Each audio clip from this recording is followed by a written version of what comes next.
Assalamualaikum warahmatullahi wabarakatuh. Alhamdulillahi rabbil alamin.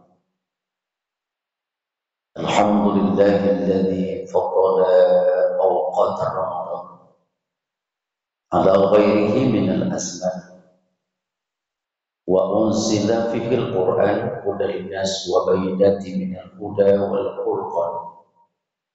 Asyhadu an la ilaha illallah wahdahu la syarika lahu wa asyhadu anna Muhammadan abduhu wa rasuluhu la nabiyya ba'da amma ba'd. Faqala Allah Ta'ala fil Qur'anil Karim. A'udzu billahi minasyaitonir rajim. Bismillahirrahmanirrahim. Ya ayyuhalladzina amanu kutiba 'alaikumus shiyam kama kutiba 'alal ladzina min qablikum la'allakum tattaqun. Shadaqallahul 'azim. Kaum muslimin wal muslimat Allah yang dirahmati Allah Subhanahu wa taala, kembali kita bersyukur kepada Allah dan ucapan alhamdulillah rabbil alamin. Berselawat kita kepada Rasulullah sallallahu alaihi wasallam. Allahumma shalli ala sayyidina Muhammad wa ala ali sayyidina Muhammad. Bapak Ibu hadirin jamaah salat zuhur yang dirahmati Allah Subhanahu wa taala. Pada pertemuan kita kali ini, pertama kita mengajak kembali bahwa dua perkara nantinya yang akan memberikan syafaat di yaumul mahsyar nanti. Di antara yang kedua itu dalam hadis Nabi Muhammad SAW adalah as-siyam wal Qur'an. Pertama kata Nabi adalah orang yang berpuasa, yang kedua adalah orang yang membaca Al-Quran. Bapak Ibu hadirin Allah berbahagia, maka ketika Allah menanyakan kepada puasa dan Quran, wahai Quran, wahai puasa, sesungguhnya aku ya Allah, kata puasa, kerjaku adalah menahan umat Muhammad ini tidak makan dan tidak minum dan segala hal yang membatalkan puasa. Maka izinkan aku, kata puasa, memberikan syafaat kepada orang yang berpuasa. Karena orang yang berpuasa juga berdoa kepada Allah. Maka tidak tinggal juga Quran dia ngomong kepada Allah.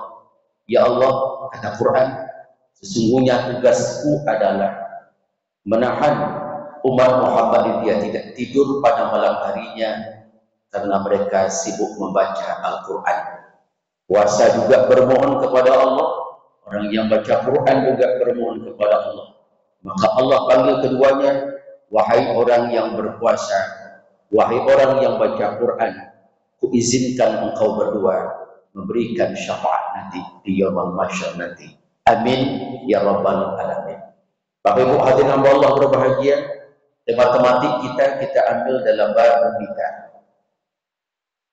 Bapak Ibu, suatu ketika tiga sahabat Nabi datang ke rumah istri Rasulullah SAW. Maka dalam hadis itu dari Anas bin Malik, ja'a salah satu waqtin bi buyuti azwajin Nabi Muhammad SAW. Hadis ini Bapak Ibu datang dari Anas bin Malik. Maka datang tiga sahabat itu kepada istri-istri Nabi Muhammad SAW. Kenapa mereka datang kepada istri-istri Nabi? Mau apa mereka? Dan apa yang mereka tanyakan kepada istri-istri Rasulullah SAW? Dalam hadis yang dijelaskan oleh para ulama muhadis kita adalah tiga sahabat ini datang kepada Siti Aisyah radhiyallahu anha. Maka beliau menanyakan, tiga sahabat tadi beliau menanyakan tentang amal ibadah Rasulullah SAW dan tidak melebihi ketaatannya amal ibadah dengan Nabi Muhammad SAW. Bapak Ibu hadirin Allah berbahagia, maka tiga sahabat itu bertanya kepada Siti Aisyah radhiyallahu anha. Apa pertanyaannya? Ya Aisyah, ketika Rasulullah berada di masjid, kami tengok Nabi Muhammad itu tidak banyak kali amal ibadahnya.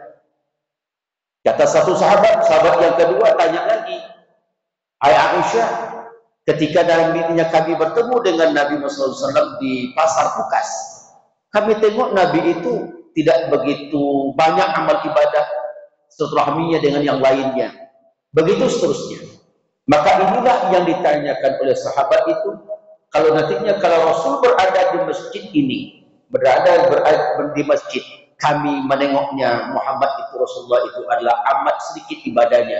Yang nampak amal ibadah kami adalah kami tengok sedikit. Rupanya Bapak Ibu hadirin Allah berbahagia, sahabat ini ingin mengulik kembali, ingin membuka kembali apa amal ibadah sir yang tak nampak yang dilakukan oleh Rasulullah SAW. Bapak Ibu hadirin hamba Allah berbahagia, maka hadis Anas bin Malik ini menjelaskan bahwa ada 3 sahabat itu yang bertanya dia kelebihan amal ibadah mereka. Pertama, ana usolli laila abada. Kata sahabat pertama adalah sesungguhnya aku adalah orang yang ahli salat malam dan tak pernah tidur karena sibuk melakukan salat malam. Inilah kelebihan sahabat yang pertama. Maka ini dijelaskan oleh para muhaddisin adalah sahabat yang bernama Utsman bin Mas'ud. Utsman bin Mas'ud ini terkenal orang yang ahli ibadah, Bapak Ibu. Beliau ada sepertiga akhir malam, sampai akhirnya dia sepertiga akhir malam itu beliau juga tetap melaksanakan amal ibadah yang namanya tahajud itu. Satu ketiga, karena Utsman bin Mas'ud ini dalam sebuah hadis dijelaskan oleh para ulama muhaddisin kita, maka istri Utsman bin Mas'ud datang ke Nabi. Lalu istrinya datang ke Rasulullah SAW di kota Madinah. Ya Rasulullah, ya, ketika nantinya Utsman bin Mas'ud, suamiku dia sibuk dengan melakukan salat malam. Dia lupa dengan hak dan kewajibannya terhadapku dengan hak-hak yang lainnya. Maka kata Rasulullah SAW kepada istri Utsman bin Mas'ud itu, apa kata beliau? Wahai istri Utsman bin Mas'ud, kalau engkau adalah tanyakan kepada beliau, katakan kepada beliau, amal ibadah salat tahajudku, salat malamku, kata beliau adalah tidak sama dengan salat Utsman bin Mas'ud. Maka inilah pada sahabat yang pertama ketika beliau mengatakan kepada Siti Aisyah radhiyallahu anha amal ibadah yang termaktub, yang terhebat menurut beliau. Selesai sahabat yang pertama, datang sahabat yang kedua. Sahabat yang kedua ngomong lagi, Aisyah, sesungguhnya aku adalah ana asmud dahra abada wala uktiru. Maka sesungguhnya aku adalah orang yang ahli, orang yang pakar, orang yang hebat puasanya dan tak pernah aku berbuka. Aku adalah orang yang salat, orang yang ahli puasa dan saya tidak pernah berbuka. Hadirin hamba Allah berbahagia, maka inilah orang kehebatan orang yang kedua. Dia menyatakan kepada istri Rasulullah SAW, rupanya adalah mereka berpuasa dan puasanya tidak pernah berbuka sepanjang zaman. Inilah dia mereka tunjukkan kehebatan puasanya sahabat yang kedua ini.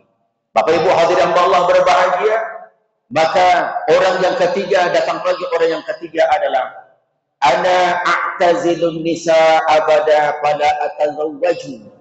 Maka sesungguhnya orang yang ketiga adalah aku ingin menandingi amal ibadah Rasulullah SAW. Aku tidak pernah menikah dan tidak pernah dekat selamanya dengan wanita, maka aku membujang selama-lamanya. Maka dengan demikian hadirin hamba Allah berbahagia, 3 sahabat ini lalu ketika belum menyampaikan kepada Siti Aisyah radhiyallahu anha, datanglah pajaan Nabi sallallahu alaihi wasallam dalam hadis itu. Maka masuklah Nabi Muhammad sallallahu alaihi wasallam di rumah Siti Aisyah. Apa kata Rasulullah? Hai Aisyah, hai Aisyah. Ketika itu ada sahabat yang duduk dengan Nabi. Siapakah dia? Abdullah bin Mas'ud dengan Anas bin Malik, seorang orang yang hebat, orang yang selalu membantu Rasulullah sallallahu alaihi wasallam. Aisyah, apa yang ditanyakan oleh sahabat tadi kepada engkau Aisyah? Ya Rasul, 3 sahabat itu datang kepadaku, kata beliau. Pertama, dia menanyakan amal ibadah kamu. Lalu aku jawab, amal ibadah Rasul itu banyak dan engkau tidak pernah tertandingi. Rupanya Nabi mengatakan, qala Nabi sallallahu alaihi wasallam kada wa hakada.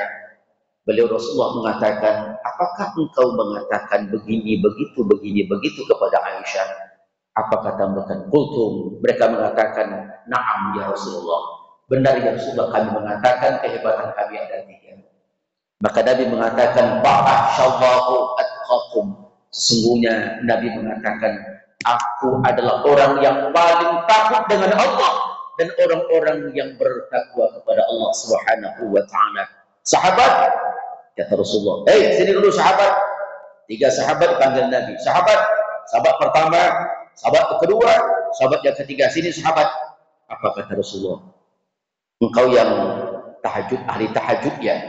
Ya Rasulullah. Dan engkau tidak pernah tidur? Tak ya Rasulullah. Orang yang kedua, engkau pula orang yang ahli puasa ya? Iya ya Rasulullah. Tapi kau tidak pernah berbuka? Tak ya Rasulullah. Orang yang ketiga datang lagi, kau tak pernah nikah? Tak ya Rasulullah. Selama-lamanya. Oh begitu ya amal ibadahmu? Ya Rasulullah. Demi Allah kata Nabi. Maka orang yang pertama adalah orang yang tahajud. Sesungguhnya aku kata Rasulullah adalah orang yang tahajud dan aku adalah yang selalu salat malam dan aku ada pernah tidur. Hak-hak badanku, hak-hak diriku kata Rasulullah dan hak istriku kuberikan padanya. Inilah amal ibadah Rasul ketika Nabi menjawab pertanyaan sahabat yang pertama. Sahabat yang kedua, kau puasa? Ya. Tak berbuka? Tidak ya Rasulullah. Kau tengok aku berpuasa? Ya Rasul, aku berbuka. Iya, sesungguhnya aku adalah berpuasa dan aku antiknya berbuka karena syariatnya begitu. Karena puasa yang terus menerus tanpa berbuka, kata Rasulullah, menentang syariat Islam. Maka Nabi mengatakan, engkau bukan melakukan syariat Nabi dan engkau tidak melakukan sunnah Rasulullah SAW, maka engkau ibadahmu tertolak, kata Rasulullah. Inilah sahabat yang kedua, kata Rasulullah SAW. Sahabat yang ketiga lagi mengatakan, kau tak pernah nikah? Tidak ya Rasulullah. Maka Nabi mengatakan, kau tengok aku nikah? Ya Rasulullah. Maka sesungguhnya aku adalah orang yang nikah. Nabi penutup mengatakan adalah falaisa minni. Sahabat yang ketiga, rupanya engkau falaisa minni, bukan dari kelompokku. Hadirin hamba Allah berbahagia. Beginilah pendekatan Rasulullah SAW ketika Rasulullah menyampaikan amal ibadah, dan bahkan 3 sahabat ini dikatakan oleh para muhaddisin kita adalah bab nikah itu adalah mereka ingin menandingi ibadah Rasulullah SAW, dan Nabi menyatakan sesungguhnya aku takut kepada Allah dan sesungguhnya aku bertakwa kepada Allah. Seluruh amal ibadahmu tertolak dan engkau tidak melakukan sebuah syariat yang datang dari Allah dan Rasulullah SAW. Kesimpulan pada tausiah kita pada zuhur kali ini adalah pertama, lakukan amal ibadah menurut syariat Islam. Kalau tidak melakukan syariat Islam, maka dia akan tertolak. Tertolaknya adalah perintah Allah, ada perintah Allah, ada larangan Allah, ada batas yang dilakukan untuk kita lakukan amal ibadah ini. Yang kedua, kata Nabi SAW, sempurnakan rukun dan syaratnya. Ketika orang melakukan amal ibadah tanpa rukun, tanpa syaratnya, Nabi mengatakan, man abada bi ghairi ilmi kana yufsadu wa la yuslihu. Kata Rasulullah, siapa yang beribadah menyembah Allah Subhanahu wa taala tanpa ada ilmunya, maka yang akan datang, kata Rasulullah, adalah kebinasaan, tidak kemaslahatan. Yang ketiga terakhir adalah bermunajat kita kepada Allah. Seluruh amal ibadah kita diterima oleh Allah Subhanahu wa taala.